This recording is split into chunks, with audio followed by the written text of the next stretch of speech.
Uchunguzi wa mwili wa Susan Wanjiku uliofanyika leo Ijumaa tarehe 19 imefichua kuwa Wanjiku alifariki kutokana na majeraha kichwani. Awali, mwili wa Wanjiku ulipatikana katika ghorofa ya kwanza ya nyumba ya kupanga inayoaminika kuwa ya mwajiri wake tarehe 12 mwezi Mei mwaka 2026. Mwanahabari wetu Chichi Josephine amekuwa akilifuatilia swala hilo na kutuandalia taarifa ifuatayo.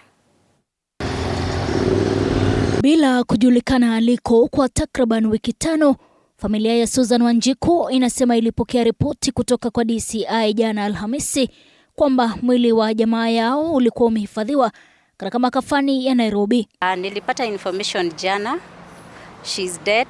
Alipatikana pale Kasarani, Sheko, and alikuwa amepigwa vibaya. Na tulipata hii information kutoka kwa DCI.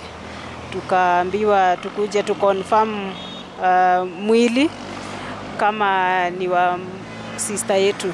So venye tumekuja hapa tunataka kufanya postmortem, that is after tumeona ni yeye. Kulingana na ripoti uchunguzi wa maiti uliofanywa Juni 19, Susan alifariki baada ya kupata majeraha makali kichwani. Postmortem imetoka na tumepata alichapwa, aligongwa kichwa.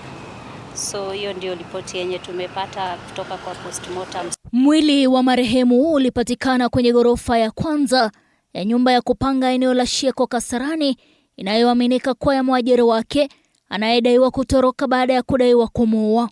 I honestly wonder huyu mwenye kumham venye alimuham, kwa sababu huyu ni mtu very defenseless.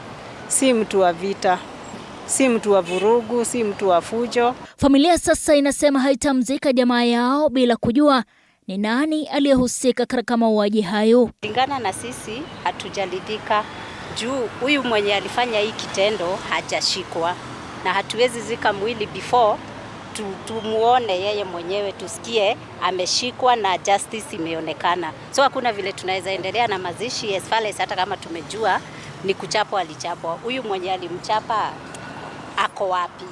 Hiyo ndio tunataka kujua. Chichi Josephine, TV 47.